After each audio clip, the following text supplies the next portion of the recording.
Hey music fans! As a roadie, I had this great opportunity to tour with all these bands. I wrote a book about my experiences on the road, and it was the #1 new release on Amazon and Bios, and it's now sold millions of copies on Kindle. I'm Joel Roadie, and this is my podcast, Party Like a Rock Star.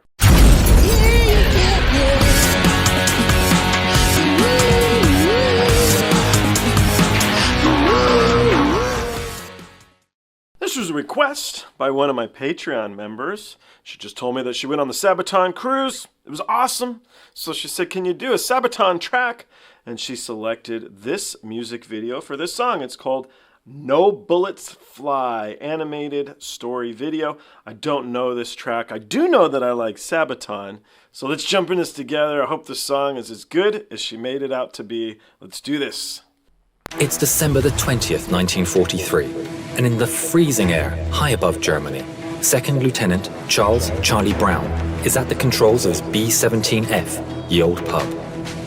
At 11:30, approaching the target of the Fokker-Wulf plant near Bremen, the pub is rocked as 4 explosions go off right in front of the B-17. A cry comes across the intercom. "We're hit!" In the plexiglass nose, a huge hole had been made and icy cold wind was being blown inside, making freezing conditions for the crew. Engine 2 had been hit, and co-pilot Spencer Pinky Luke let out an expletive as he noticed a huge hole in the right wing. Releasing their bombs over the factory, the crew turned to the north, planning to head over the coast, then turn west for home. With one engine out and engine 4 now faulty, the pub started to fall back from the formation with another damaged plane. Sam Blackie Blackford in the bull turret watched as it disappeared into a cloud bank. There was an orange flash in the cloud. "Bandits!" Eckie shouted as 5 BF-109s streaked from the cloud bank. Then another cry. "Bandits!" as 8 FW-190s were spotted in formation ahead of the pub. Sergeant Bertram Frenchy Coulomb in the turret shot the 190 out of the sky. The navigator, Al Doc Sadek, took out the second. Pinky reported that engine 3 had been hit. That left just one engine at full power. The BF-109s attacked the pub from behind, swarming all over.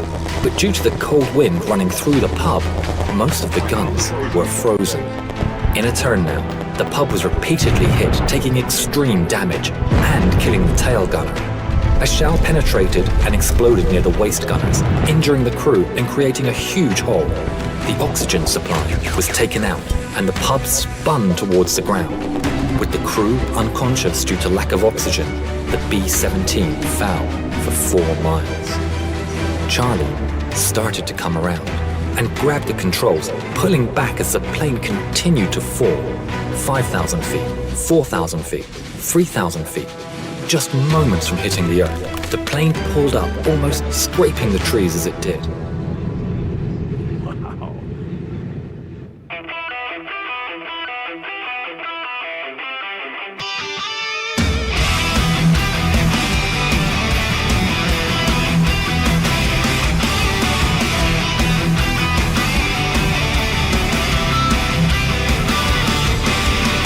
From down below, one enemy spotted. So hurry up, rearm and refuel. But through the bombers' damaged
The story was kept secret until 1986, when Brown started the search for the German pilot who had shown mercy on that December day all those years ago. In 1990, Brown received a letter from a man named Stigler, who was living in Canada.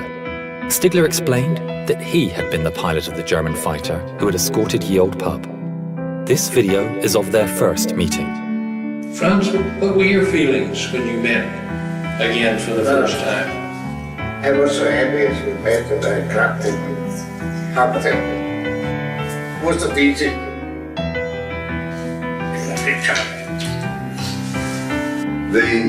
The fact that he risked his life really in many ways, and I wrote him in a letter. I said, if you made a habit of feeling sorry for bomber crews, flag up alongside them, I am sure that you were shot down many times.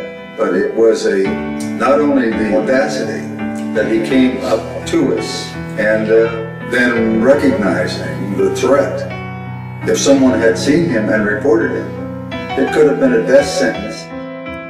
Franz gifted Charlie a book, and inside the inscription read, "In 1940, I lost my only brother as a night fighter. On the 20th of December, 4 days before Christmas, I had the chance to save a B-17 from her destruction. A plane so badly damaged, it was a wonder that she was still flying. The pilot, Charlie Brown, is for me as precious as my brother was. Thanks, Charlie. Your brother, Franz." In 2008, within a few months of each other, the two firm friends went on their final journey. Franz Stigler never got the Knight's Cross, but as he always said, he got something better.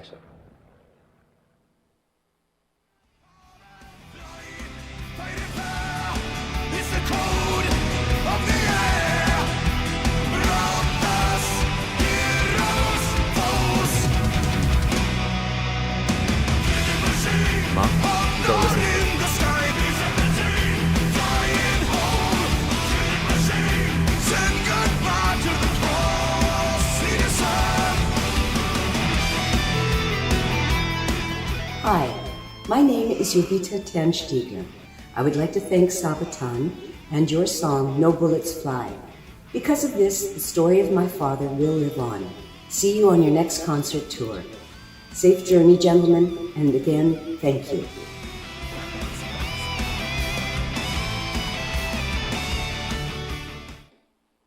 That's cool stuff. I'll be honest, I've actually heard this story before. So as I know the story, I think that it was first published in Reader's Digest. I might be wrong on that. And what I recall was that the American had told the German, Stiegler, that his family, his kids, his grandkids were all alive because he didn't shoot him down. And that was the story that I remember reading about. And then I had seen little captions also from them chatting, probably through YouTube or something. But it was just the story seemed fake. It just was so crazy to think that we could be that good as people. I didn't believe it until I did some research and found it was true. And then for them to connect all those years later, how romantic, what a cool thing to have happened and it be true, not even Hollywood movie crap. It's actually true. So very, very neat. I am really glad you suggested this track. It's just a beautiful thing, and what a cool moment for the Sabaton guys too, to put this together and then have the daughter jump on and say, "Hey, thanks guys." It makes it all feel, I think, worthwhile, doesn't it? So great suggestion. Thank you so much. I'm really glad I watched that. I think I gained a lot from it too. So thank you. Guys, I look forward to seeing you all on the next one.